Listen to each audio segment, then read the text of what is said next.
오늘 하나님께서 우리에게 주신 말씀은 신약성경 마가복음 6장의 말씀입니다.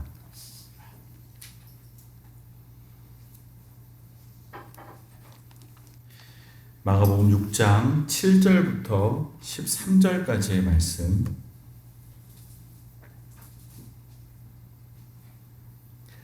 마가복음 6장 7절부터 13절까지의 말씀을 오늘은 다 같이 한번 한 목소리로 봉독하도록 하겠습니다. 다 함께 읽겠습니다. 12 제자를 부르사 둘씩 보내시며 더러운 귀신을 제어하는 권능을 주시고 명하시되 여행을 위하여 지팡이 외에는 양식이나 배낭이나 전대의 돈이나 아무것도 가지지 말며 신만 신고 두벌 옷도 입지 말라 하시고 또 이르시되 어디서든지 누구의 집에 들어가거든 그곳을 떠나기까지 거기 유하라. 어느 곳에서든지 너희를 영접하지 아니하고 너희 말을 듣지도 아니하거든 거기서 나갈 때에 발 아래 먼지를 떨어버려 그들에게 증거를 삼으라 하시니 제자들이 나가서 회개하라 전파하고 많은 귀신을 쫓아내며 많은 병자에게 기름을 발라 고치더라. 아멘. 네, 우리 교회에 표가 있습니다. 우리 교회 표가 뭐죠? 네, 가서 제자 삼으라입니다. 아마 우리 교회에서 신앙생활을 오래 하신 분들은 이 표를 다 아실 겁니다. 왜냐하면 우리 교회 표는 매년마다 바뀌지 않고 늘 이제 동일한 표로 이제 섬겨왔기 때문에 가서 제자 삼으라라는 이 표로 우리 교회가 이제 그 방향으로 나아가고 있는 것을 아마 우리 성도들은 다 잘 아실 겁니다. 마태복음 28장에 나오는 예수님의 지상명령을 기초로 한 이 표는 제가 이제 기록을 좀 찾아봤습니다. 원로 목사님 때부터 우리가 계속 이 표로 교회를 섬겨오고 있는데, 예전 자료를 보면 초기 한 15년 정도는 이 표가 계속 바뀌었습니다. 다른 교회들이 표가 해마다 이제 바뀌는 교회들이 많은데, 우리 교회도 그렇게 이제 계속 이제 다른 표로 이제 매매 이제 섬겨왔습니다. 그래서 근데 여러분 그 표들을 보면 일관성이 좀 있습니다. 막 중구난방 막 이런 여기저기 성구를 가져온 표가 아니었고 이 예수님의 지상명령과 관련된 표들이었습니다. 그래서 땅끝까지 복음을 증거하라, 오직 성령의 충만함을 받으라, 또 가서 제자 삼으라. 요런 이제 의미의 이제 표들이 계속 이렇게 계속 이제 주기적으로 이제 변하면서 오다가 2001년, 그러니까 21세기가 시작하면서부터는 이제 딱 고정됩니다. 가서 제자 삼으라. 그래서 뭐 지금까지도 한결같이 목사가 바뀌었지만 뭐 저도 새로운 표를 이제 제시하지 않았습니다. 왜냐하면 하나님께서 지금까지 광장교회를 이끌어오신 그 방향대로 저도 같이 목회하는 것이 제게 주어진 역할이라고 생각했기 때문에 흔들림 없이 우리 교회는 이 방향으로 간다. 그래서 여러분 이 가서 제자 삼으라라는 이 표로 우리 교회가 중심을 잡고 또 우리 교회가 방향 삼아서 그 길로 가는 겁니다. 함께 따라해 보겠습니다. 가서 제자 삼으라. 네, 이 표는 우리 광장교회 성도들이 반드시 알아야 됩니다. 저도 주기적으로 이것들을 계속 이제 이 말씀을 계속 묵상합니다. 지금 우리 교회 이 시점에 이 표가 뭘 의미하는지를 끊임없이 이제 되뇌이는 겁니다.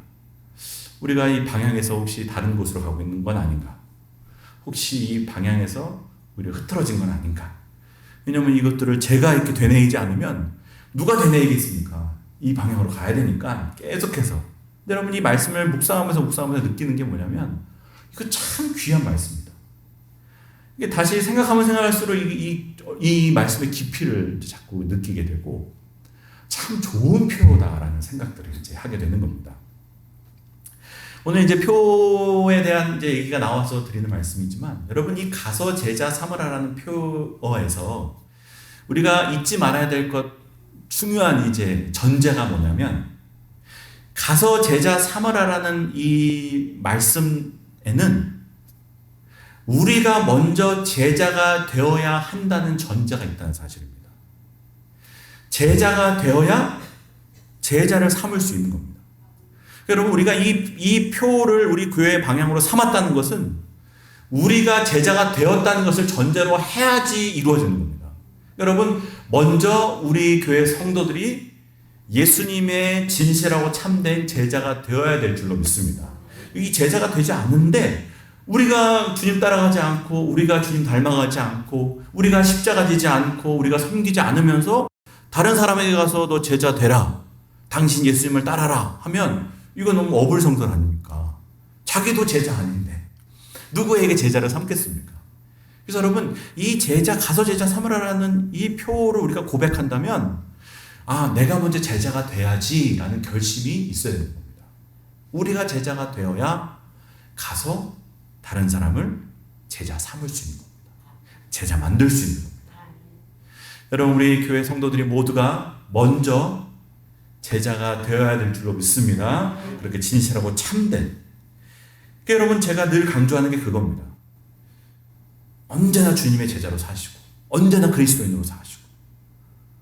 제가 항상 여러분 느끼셨는지 모르겠지만 제가 늘 그 얘기하지 않습니까? 교회 안에서만 제자로 살면 안 되고 교회 안에서만 그리스도인으로 살면 안 되고 나가서 그렇게 살아야 된다. 제자로 살아야지. 그래서 여러분, 우리 교회 교패에 보면 뭐라고 써 있습니까? 언제나 그리스도인.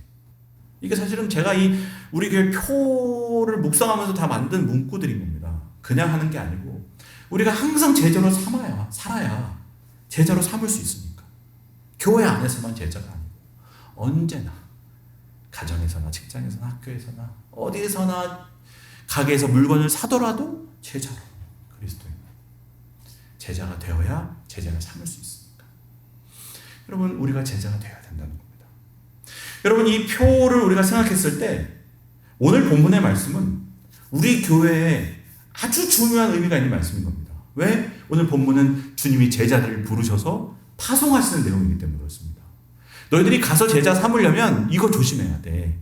이걸 주의해야 돼. 이거 생각해야 돼. 바로 그 내용입니다. 그럼 누가 들어야 되겠습니까? 우리가 들어야지. 가서 제자 삼으려는 광장교회 성도들이 이 말씀을 꼭 들어야 되는 겁니다. 오늘 본문은 그러니까 이 제자, 가서 제자 삼으려는 제자들에게 주시는 주님의 행동 지침, 행동 강령, 또 다른 표현으로 주의사항, 이런 정도로 우리가 보면 되는 겁니다. 이거 반드시 조심해야 되고, 요거 따라야지 너희들이 제자로 살 수 있어. 이거 우리 교회에만 주시는 말씀은 아니고, 온 세계에 있는 주님의 제자로 살려는 모든 사람에게 주시는 말씀인 겁니다. 그래서 오늘 본문 말씀을 읽으면서 우리의 모든 성도들이 주님께서 원하시는 제자들이 되시기를 주님의 이름으로 축복합니다. 우리 7절 말씀 읽겠습니다. 시작. 12제자를 부르사 둘씩 보내시며 더러운 귀신을 제어하는 권능을 주시고. 아멘. 여러분, 이 한 절의 말씀이지만 사실 이것이 이제 우리의 제자됨을 설명하는 모든 것이 여기 담겨 있습니다. 먼저는 이 부르심입니다. 12제자를 부르셨다. 여러분, 우리의 제자됨은 주님의 부르심으로 시작된다는 겁니다. 여러분, 내 결심과 내 결단으로 우리가 제자가 되는 게 아니고 예수님의 부르심이 우리를 제자로 만들었다는 겁니다. 다시 말해, 우리는 주님의 선택으로 여기 온 사람들이지 우리가 자격이 있고 조건이 있고 남들보다 선하고 우리가 자격시험에 통과해서 여기 있는 게 아니라는 겁니다. 그래서 여러분, 우리가 주님의 부르심, 우리가 주님의 제자로 부르심을 받았다는 것은 그래서 우리에게는 감사의 제목이자 영광인 겁니다. 절대로 우리의 자랑이 될 수 없는 겁니다. 나를 왜 부르셨지? 사실 이거부터가 신비입니다. 내가 뭔데 부르셨지? 그러니까 여러분, 오늘 우리가 예배 드리러 나왔지만 우리가 이 자리에서 예배 드리는 이유도 뭐냐? 주님의 부르심 때문에 여기 있는 겁니다. 여러분, 그래서 우리의 예배는 내 믿음을 자랑할 수 있는, 내가 열심히 있고 내가 믿음이 좋아가지고 20분 전에 나오고 30분 전에 나오고가 아닙니다. 예배의 자리도 우리의 자랑이 될 수가 없습니다. 왜? 주님이 부르셔서 우리가 여기 있는 거니까. 그래서 여러분, 예배의 자리는 자랑의 자리가 아니고 감사와 감격의 자리가 될 수밖에 없는 겁니다. 왜? 주님이 불러주셨으니까. 야, 오늘 또 주님 날 또 불러주셨네. 감사하네. 여러분, 우리는 내가 결심해서 온 줄 알지만 여러분, 내가 결심한다고 올 수 있는 게 아닙니다. 주님 막으시면 내가 1000번 결심해도 못. 근데 여기서 이제 우리가 그런 질문을 해볼 수 있습니다. 주님은 이미 부르신 거 아니냐? 12제자를 모으셨다는 말은 이미 부르신 거 아니냐? 근데 여기서 또 부르시는 건 뭐냐? 여러분, 두 번의 부르심이 있는 겁니다. 처음에 고기 잡던 베드로를 넣어 사람 낚는 어부가 되게 하리라, 나를 따르라. 그때 부르심이 있고, 여기서 또 부르셔서 뭘 시키시는 겁니다. 그러니까 여러분, 우리 모든 제자들은 두 번의 부르심이 있습니다. 첫 번째는 우리의 존재를 제자로 부르시는 겁니다. 나를 따르라. 이거는 우리의 존재를 제자로 부르시는 겁니다. 그런데 여러분, 이 제자로 부르신 바 된 사람들은 곧바로 두 번째 부르심 앞에 서게 되는데, 그게 바로 구체적인 사명을 향한 부르심이라는 겁니다. 먼저 존재를 제자로 부르시고, 우리를 존재로 자녀를 삼아 주시고, 넌 이제부터 내 제자야, 나를 따르라. 그리고 나서는 그 제자에게 사명을 주시는 겁니다. 여러분, 사명이 없는 제자는 없습니다. 우리의 존재가 제자가 됐다는 말은 그때부터는 이 주님의 부르심에 순종한다는 말입니다. 뭘 시키셔도, 뭘 맡기셔도 우리는 해야 됩니다. 그게 우리가 제자로 부름받은 이유이고, 우리가 제자로 살아간다는 말의 의미인 겁니다. 여러분, 그래서 제자는 반드시 그 사명을 발견해야 됩니다. 첫 번째 부르심을 들었다면 두 번째 부르심을 또 들어야 됩니다. 근데 여러분, 어떤 분들은 첫 번째 부르심, 제자로 부르심을 받았지만 두 번째 부르심을 들으려고도 하지 않고 관심도 없는 분들이 많습니다. 제자로 부르심 받아놓고 사명 감당할 생각은 안 하는 겁니다. 제자로 부르심을 받고 또 주님께서 가시는 길로 가려고 하는 마음이 없는 겁니다. 여러분, 제자들이 그런 거 아니겠습니까? 제자로 부르심을 받았지만 결국 십자가에 따라가지 않는 겁니다. 십자가 앞에서는 다 도망가는 겁니다. 첫 번째 부르심을 받았지만 그 첫 번째 부르심을 받은 제자들이 두 번째 부르심은 외면하는 겁니다. 안 해. 귀찮은데 안 해. 뭘 시키셔. 안 해. 근데 여러분, 교회마다 주님의 부르심이 다르고 각자의 성도들마다 다 독특한 사명이 있는 겁니다. 그 사명을 발견하고 그 사명을 감당하는 게 제자의 삶인 겁니다. 여러분, 우리 성도들은 다 이 첫 번째 부르심을 받은 사람들이니까 여기 있는 거 아니겠습니까? 여러분들은 두 번째 부르심에도 예라고 순종하는 분들 되시기를 주님의 이름으로 축복합니다. 여러분, 어떤 때는 주님이 말씀과 감동을 통해 우리에게 그 사명을 발견하게 하실 때도 있고, 때로는 또 주님께서 이 사명을 발견하게 하실 때 우리의 상황이나 환경을 통해서 보여주실 때도 있습니다. 때로는 우리의 인생의 고난과 또 결핍을 통해서 그 사명을 발견하게 하실 때도 있는 겁니다. 내가 이런 어려움을 당해봤더니 이 어려운 사람들을 위해 내가 일해야 되겠다. 내 인생에 이런 고통을 당해봤더니, 내가 부모 없이 자라봤더니 내가 부모 없는 사람 위해 일해봐야 되겠다. 내가 돈이 없어 공부를 못 해봤더니 내 결핍이 내가 돈 없는 사람들에게 공부할 수 있는 길을 열어줘야 되겠다. 여러분, 이렇게 하나님께서는 사명을 주시는 겁니다. 어떤 상황, 방법을 통해서든지. 그게 무엇이든 우리의 사명 감당하는 삶. 그래서 여러분, 우리의 기도는 뭡니까? 사명 감당하게 해주세요. 그게 제자의 소원이고 제자의 기도인 겁니다. 그게 이제 부르신다는 말의 의미이고, 그 다음은 부르셔서 뭐 하십니까? 7절에 보면 둘씩 보내셨다는 말이 나옵니다.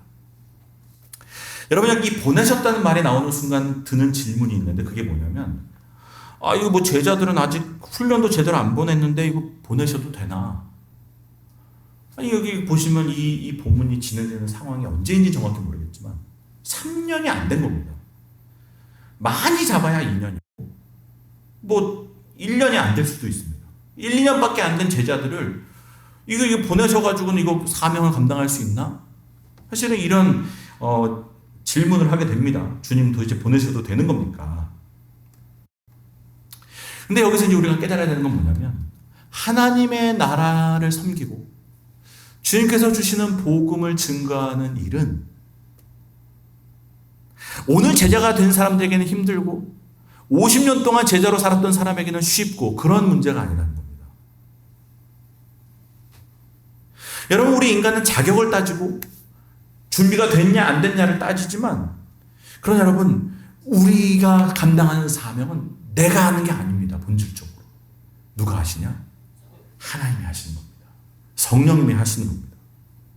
그래서 여러분, 오늘 예수 믿는 사람을 통해서도 하나님은 5천 명을 변화시키실 수 있는 겁니다. 오늘 성령 받은 사람을 통해서도, 여기 있는 저보다도 주님께서 쓰시고자 하면 저 뒤에 있는 우리 중등부 아이들, 고등부 아이들을 통해서도 더 큰 일을 하실 수 있는 겁니다. 그러니까 중요한 건 뭐냐? 하나님께 순종하는 게 중요한 겁니다. 내가 보내심을 받았는지가 중요한 겁니다. 왜냐하면 우리의 일은 본질적으로 우리가 하는 게 아니니까. 제자들이 준비됐습니까? 안 됐습니까가 중요한 게 아닙니다. 주님이 보내실 때 그 보내심이 확실하다면 그 자리에 갈 때 주님께서 일하시는 겁니다. 그 사람을 통해 역사하시는 겁니다. 그래서 여러분, 제자에게는 능력보다 중요한 게 순종인 겁니다. 내 주님. 저는 못해요. 저는 안 돼요. 아니, 그건 네가 네 일을 한다고 생각하니까 못한다고 하지. 너는 그냥 가면 돼. 내가 하는 거야, 내가. 근데 우리는 항상 이제 착각하는 겁니다. 자꾸 내 자격 따진다는 말은 뭐냐면 내 일이라는 겁니다. 내 힘으로 한다는 겁니다. 너가 하는 거 말고 내 일이라니까. 하나님은 지금 내가 일하는데 왜 네 자격을 따지냐. 너는 그냥 내가 말한 대로 가면 된다. 순종을 요구하죠. 보내실 땐 가면 되는 겁니다. 여러분이 보내셨단 말은 뭡니까? 결국은 주님께서 그 합당한 능력을 주신다는 겁니다. 그게 여러분 바로 그 뒤에 나오는 겁니다. 둘씩 보내시더니 뭘 주셨다는 겁니까? 더러운 귀신을 제어하는 권능을 주셨다. 야, 너는 그냥 가면 돼. 내가 보낼 때 가면 돼. 저는 아직 자격증이 없대요. 저는 아직 못하는데요. 아니, 내가 합당한 능력을 준다니까.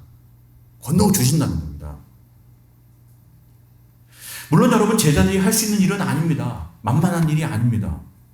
쉬운 일이기 때문에 가라는 게 아닙니다. 왜냐하면 우리가 가는 일은 영적인 전쟁터로 나가는 일이라는 겁니다. 그게 여러분이 이 더러운 귀신이라는 표현이 의미하는 바입니다. 여러분, 주님이 보내시는 곳으로 간다는 말은 영적인 싸움이 있는 곳으로 간다는 겁니다. 여러분, 이 공중의 권세 잡은 자가 붙잡고 있는 영역으로 들어간다는 말입니다. 빛의 자녀가 들어갈 때 여러분, 어둠의 세력은 저항합니다. 싫어합니다. 자신의 영역을 뺏기지 않으려고 합니다. 그래서 여러분, 이 영적인 최전방으로 가는 말이라는 겁니다. 그러니까 주님께서 주시는 능력이 뭐냐? 더러운 귀신을 제어하는 능력. 너가 영적인 전쟁터로 나가는 겁니다. 오늘도 예배드리고 여러분이 가정으로 가면 그냥 집에 가야지가 아닙니다. 사실은 영적인 전쟁터로 가는 겁니다. 여러분, 우리가 학교 가는 것 그냥 학교 가는 게 아닙니다. 믿는 사람에게는 영적인 전쟁터로 나가는 겁니다. 여러분, 오늘 예배 마치고 봉사하러 갑니다. 어디 설거지하러 갑니다. 그냥 가는 게 아닙니다. 영적인 전쟁터로 나가는 겁니다. 거기에 무슨 시험이 기다릴지 모르고 거기에 무슨 공격이 기다릴지 모르는 겁니다. 여러분, 우리가 사명의 자리로 나갈 때는 나이브한 마음으로 갈 수 없습니다. 제가 오늘 일부 예배 때 예배 드리려고 왔는데 갑자기 영상이 안 됩니다. 그냥 단순하게 설교하러 올라온 게 아니라 영적인 전쟁터로 나오는 겁니다. 그래서 아침에 10분, 5분 전까지 여기서 기계 만지다가 올라왔는데 정신이 없습니다. 여러분, 사명의 자리로 나간다는 것은 무슨 공격이 나를 기다리고 있는지 모르는 겁니다. 여러분, 오늘 예배드리고 그냥 나이브한 순진한 마음으로 그냥 집에 가면 안 됩니다. 은혜 받은 사람은 싸움이 올 준비를 하고 가는 겁니다. 공격이. 그래서 여러분, 합당한 더러운 영을 제어할 능력을 주셨다. 합당한 권능을 주신다. 여러분, 예수님은 뭐라고 하십니까? 제자를 보내시면서 마태복음 10장에 보면 양을 이리 가운데 보낸 것 같다. 예수님 보시기에는 우리가 어디 가는 게 아이고 저 양이 저 이리 속으로 들어가네. 이 말은 뭡니까? 양은 이리를 못 이깁니다. 기본적으로 우리가 못하는 일이라는 겁니다. 그러니까 주님이 우리를 이리 가운데 보내셨다는 말은 뭐가 전제되어 있냐면, 어떤 약속이 전제되어 있냐면 합당한 능력을 주신다는 게 전제되어 있는 겁니다. 여러분, 우리는 그냥 담대함으로 가면 되는 겁니다. 두려워할 필요는 없습니다. 걱정할 필요도 없습니다. 왜? 합당한 능력을 주시니까. 가면 되는 겁니다. 물론 우리가 싸움은 예상해야 됩니다. 공격이 올 것도 예상해야 됩니다. 그러나 우리에게 또한 권능을 주셨다는 것을 믿으시기를 바랍니다. 감당할 수 있는 겁니다. 여러분, 주님께서 제자들을 부르시사, 여러분 이 동사를 기억하십시오. 부르시사 보내시고 권능을 주셨는데 그렇게 이제 우리는 일을 감당하는데 근데 이제 우리가 일을 감당할 때 주의해야 될 몇 가지 사항들이 있습니다. 그게 이제 그 다음에 말씀드립니다. 8절부터의 말씀은 그러면 넌 갈 때 그냥 가냐? 요거는 좀 조심해야 돼. 요거는 주의해야 돼. 요거는 좀 생각해 봐야 돼. 그 내용이 8절부터 나오는데 오늘 그거를 그 말씀을 이제 여러분과 잠시 본격적으로 나누겠습니다. 우리 8절 읽겠습니다. 시작. 여행을 위하여 지팡이 외에는 양식이나 배낭이나 전대의 돈이나 아무것도 가지지 말며. 여기까지입니다.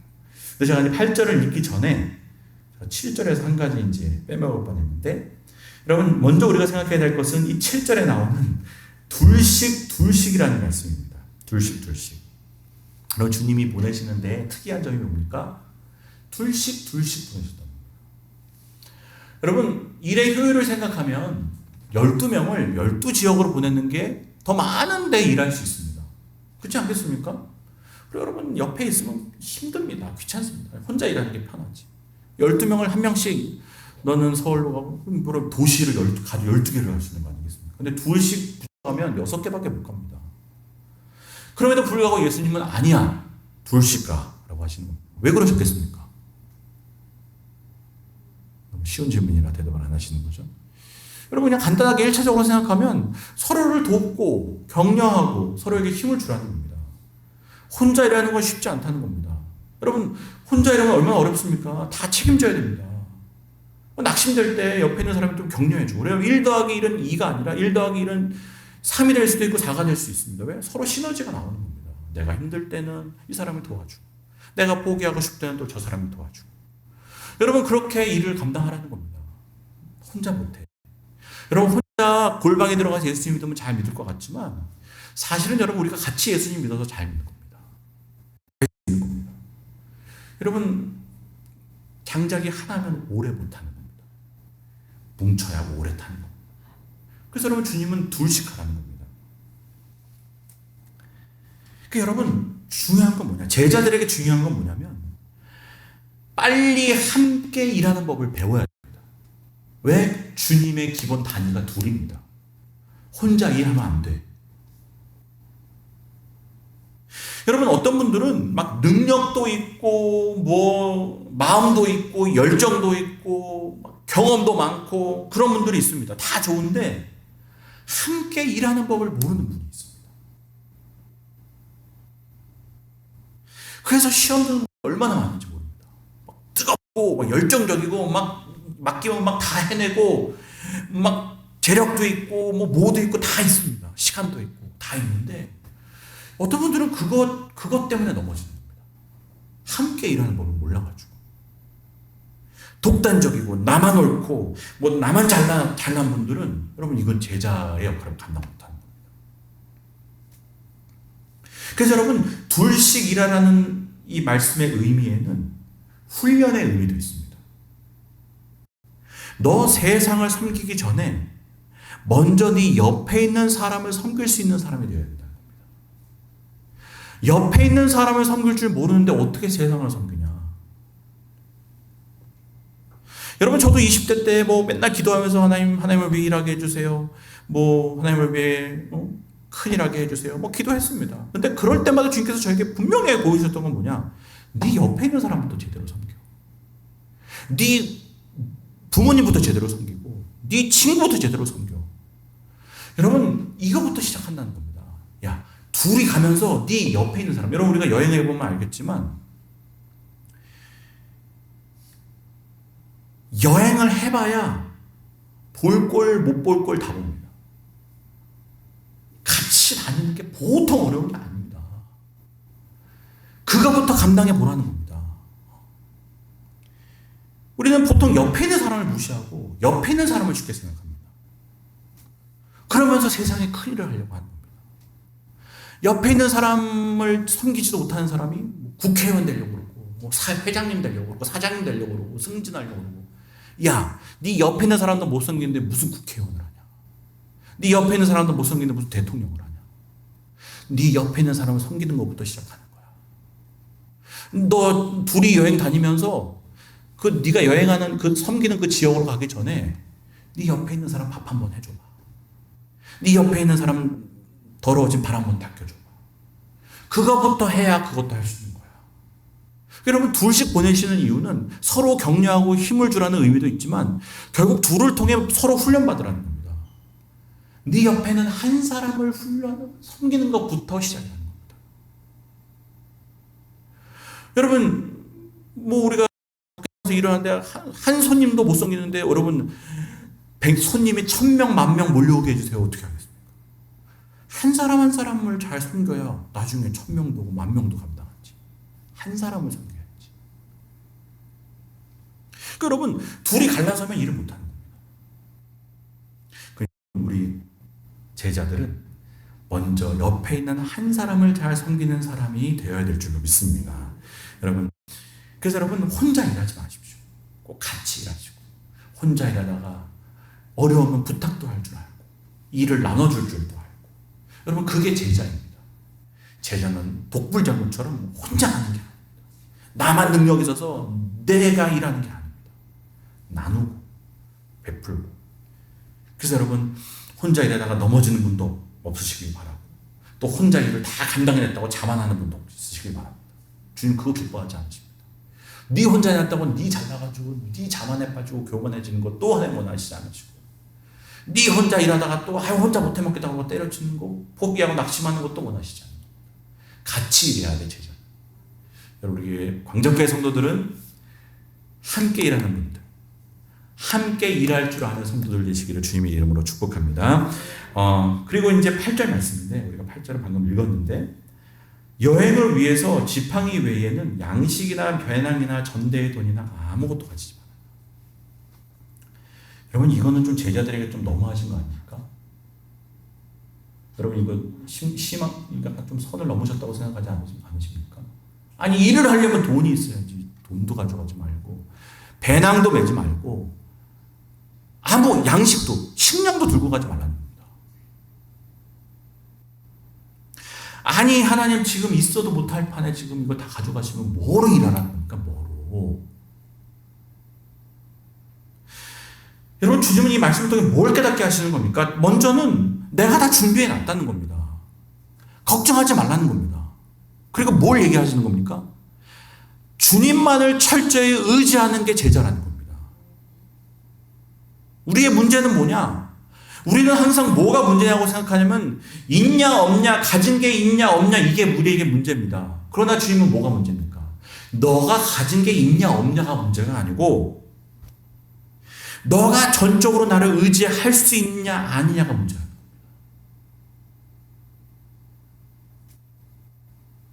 제자의 능력은 나한테 뭐가 있느냐가 아니라 하나님의 능력을 철저하게 의지하느냐 안 하느냐가 우리의 힘이라는 겁니다.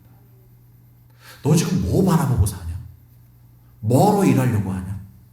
뭐로 살려고 하냐? 여러분 우리의 기도에 힘이 없는 이유가 뭐겠습니까?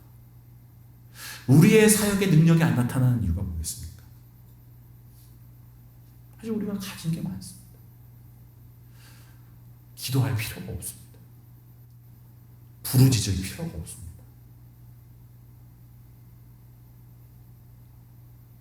경험도 있고 시간도 있고 물질도 있고 여러분 교회를 해도 기도할 필요가 없습니다.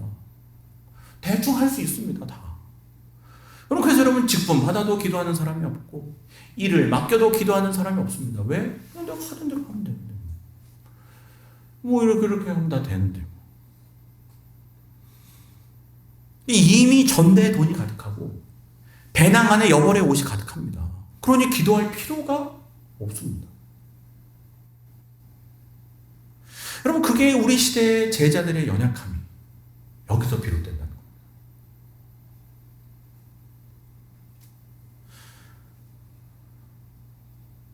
우리가 없으면 막 기도할 텐데 여러분 우리 선조들의 능력이 어디서 나온 겁니까?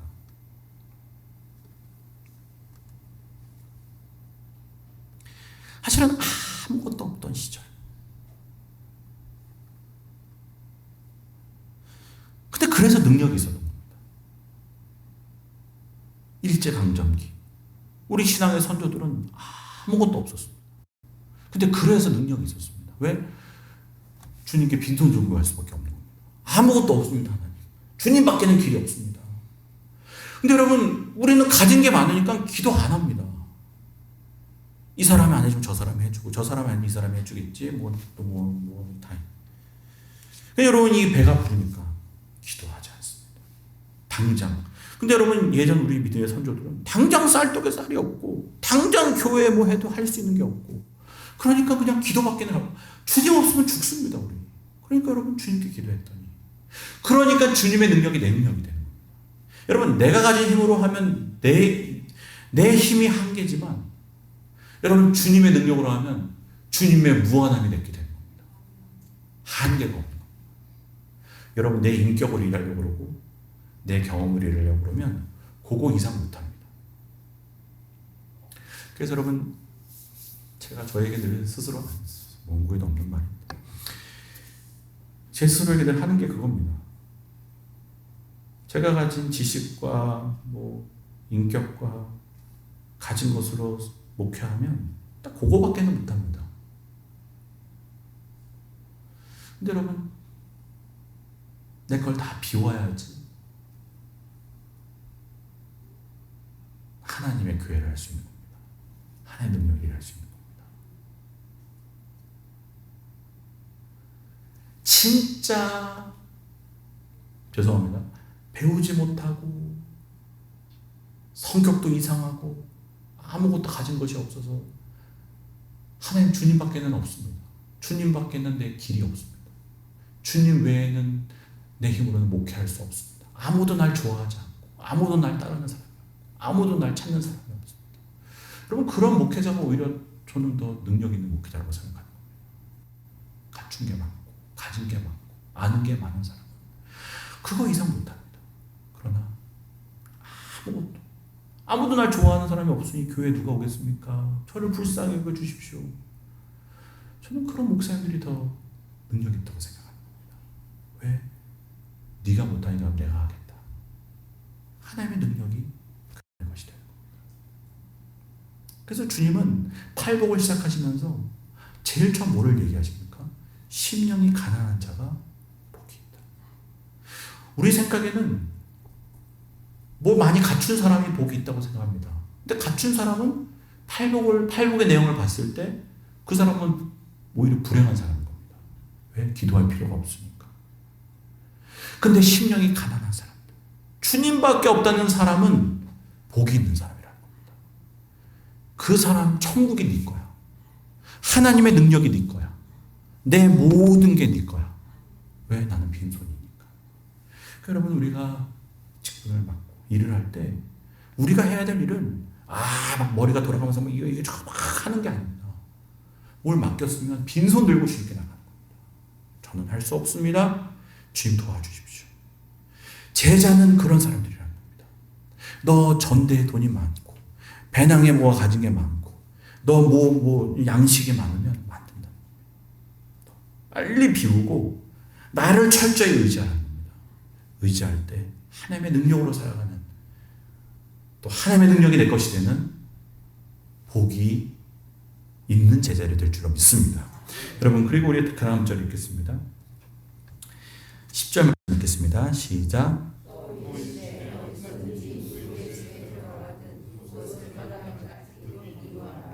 네. 10절의 말씀은 이해하기는 어렵지 않습니다. 어느 이제 여리고성에 들어간다고 칩시다. 그 지역에 들어가서 어떤 집에서 제자를 모십니다. 우리 집에서 유하십시오. 그 집에 들어가서 이제 있을 때 다른 집 옮겨 다니지 말라는 겁니다. 그 지역에 가서 그 집에 어느 집에 들어갔으면 그 지역을 떠날 때까지는 거기 있으라는 겁니다. 왜 이런 말씀을 하셨겠습니까?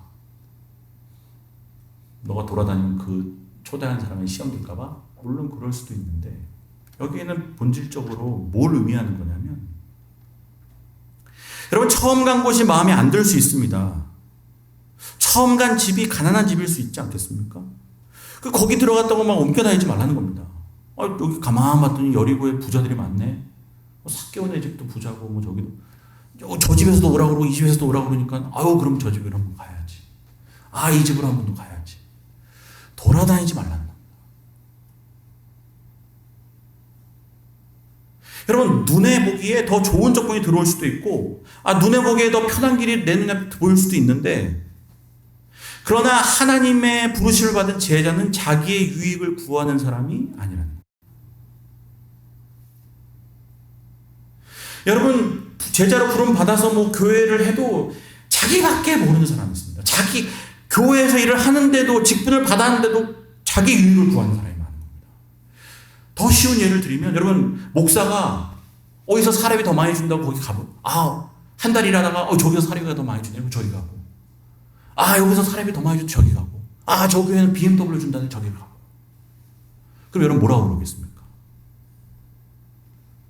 저 인간 저 사꾼이구나.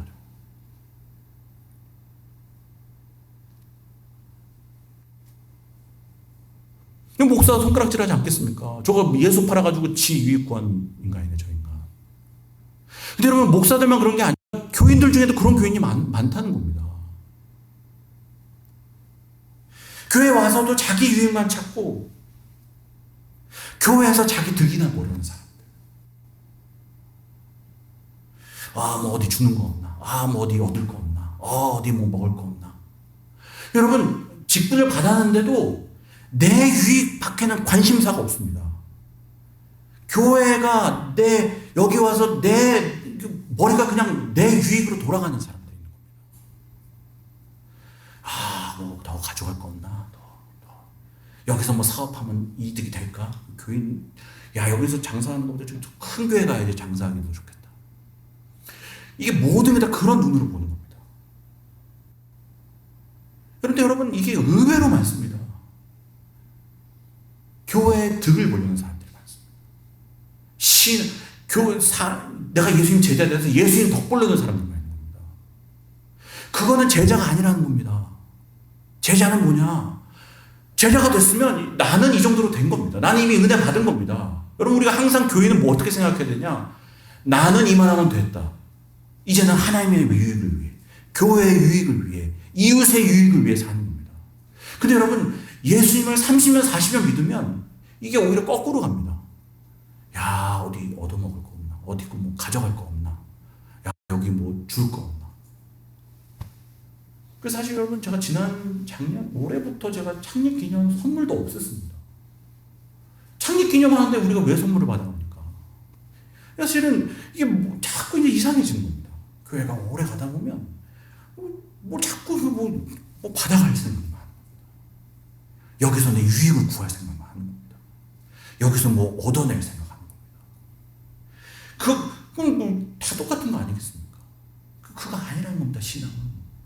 나는 이만하면 됐다. 어떻게 하면 더 교회를 위해 이웃을 위해 섬기나. 네 유익을 구하지 말아라. 너 처음 간 집이 어려우면 그렇다고 딴 집이 좋아 보인다고 거기 가면 안 된다. 그 집에 그냥 있어. 너에게 집착하고 너 중심적이고 너 유익 구하는 거는 그건 제자 아니야. 예수님 그거 안 하셨다는 겁니다. 나는 나를 버려서 너희를 살리려고 왔는데 너희들은 나를 따르는 자들이라면 교회의 사람들의 유익을 구하고 너는 된다. 여러분 우리 교회 모든 성도들은 참 제자가 되시기를 주님의 이름으로 축복합니다. 여러분 사람들 하나님 유익, 교회 유익, 이웃의 유익 그겁니다. 그게 중심이라는 겁니다. 그 다음 읽겠습니다. 우리 11절 말씀 시작. 어느 곳에서든지 너희를 영접하지 아니하고 너희 말을 듣지도 아니하거든 거기서 나갈 때에 발 아래 먼지를 떨어버려 그들에게 증거를 삼으라 하시니. 여러분 지금 우리가 볼 때 제자들에게 이제 올 수 있는 유혹과 문제들이 뭡니까? 너무 가진 게 많아서 하나님을 의지하지 않을까 그게 염려되시고 또 우리의 이기적인 욕망들을 예수 팔아가지고 주님 팔아먹고 이용해서 내 유익을 구하는 인생이 될까봐 그게 이제 걱정되시고 세 번째는 뭐가 걱정입니까? 이 기대대로 안 될까봐 이게 기대대로 안 되면 낙심할까봐 이 낙심이 또 제자들에게는 큰 이제 적이라는 겁니다. 주의를 열심히 감당하다 보면 또 이게 낙심이 될 때가 있습니다. 왜? 환영하지 않고 말도 듣지 않을 수 있습니다. 내가 생각한 대로 섬김이 가지 않을 수 있다는 겁니다. 난 열심히 일하는데 기대되는 일들이 안 일어날 수 있다는 겁니다. 그러면 야, 낙심하지 마라. 네 할 일 했으면 됐어. 그냥 가. 발에 먼지 떨어뜨려 버리고 그냥 가. 왜 낙심해? 걱정하지 마. 이거 네 일이냐? 내 일이야. 내가 열매 맺게 할 거니까 너는 씨를 뿌리는 역할 감당했으면 그거로 된 거야. 결실을 보게 하시면 감사하지만 결실이 내 눈앞에 안 보인다고 낙심할 것도 아니야. 그냥 떨어뜨려 버리고 가. 시원하게 가. 내가 할 거야, 내가. 그리고 반대로 뭐 열매를 보려고 집착하지도 마. 털고 가. 어떤 분들은 뭐 내가 이거 반드시 해내겠다고 해가지고 막 안 놓고 막 집착하는 분들이 있습니다. 그것도 아니야. 낙심도 하지 말고 집착도 하지 마. 가. 여러분, 이 제자들이 무슨 유혹을 받냐면 이 일을 통해 나를 증명하고 싶은 유혹을 받는 겁니다. 내가 이 일을 해내서 뭐 나를 보여주고 싶은 겁니다. 그것도 제자가 아니야. 그거 집착할 필요 없어. 열매를 거두는 건 나지. 그냥 가. 시원하게 가도 돼. 그건 네 일이라고 생각하는 거야. 그 일을 통해 너를 증명하려는 거야. 왜 다 네 기대대로 돼야 되고 네가 원하는 대로 가야 돼. 그 원하는 대로 안 되면 실패한 거야? 원하는 대로 되면 성공한 거야? 그것도 아니야. 내가 내 일이기 때문에 내가 결과를 만드는 거지. 너는 네 일을 감당했으면 그걸로 끝이다. 그러면 제자의 마음가짐은 그거라는 겁니다. 네가 네 일이 아니고 내 일이고 하나님 일이고 너가 기대한 대로 안 될지라도 낙심하지도 마. 여러분, 이 마음으로 섬기면 시험 들 일이 없다는 겁니다. 이 마음으로 섬기면 넘어질 일이 없다는 겁니다. 자식이 내 마음대로 안 된다고 막, 교회가 내 마음대로 안 된다고 막, 너는 네 할 일 하고 가. 그러면 내가 정리할게. 그래서 여러분, 제자들이 이 주의사항을 듣고 갔습니다. 12절, 13절에 보면 제자들이 그렇게 가서 회개를 전파하고 할 일을 했더니 귀신이 쫓아나고 병자들이 고침을 받았다. 이겁니다.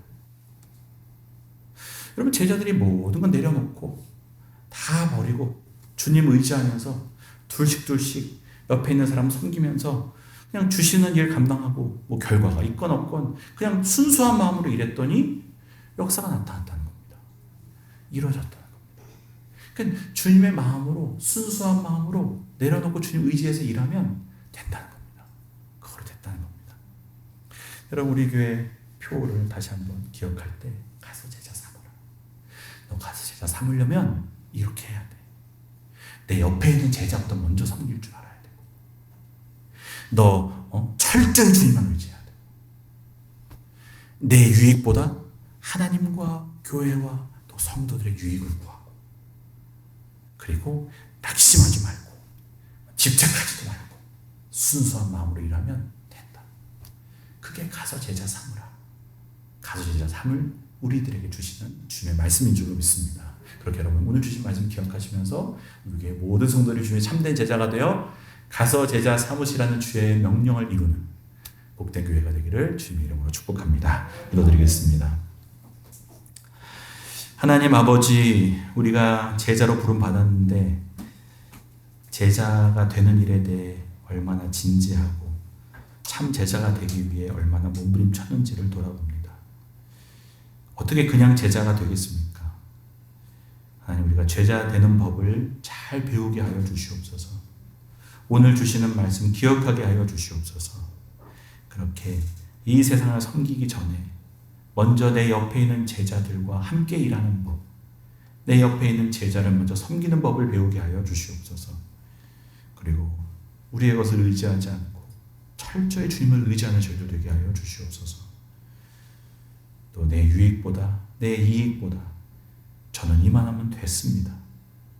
이제는 하나님과 이웃의 유익을 구하는 우리가 되게 하여 주시옵소서. 낙심하지도 말게 하시고 집착하지도 말게 하시고 이 일을 통해 나를 증명하려고 하지 않게 도와주시고 하나님을 드러내는 우리 모두가 되게 하여 주시옵소서. 예수 그리스도의 이름으로 기도드립니다. 아멘.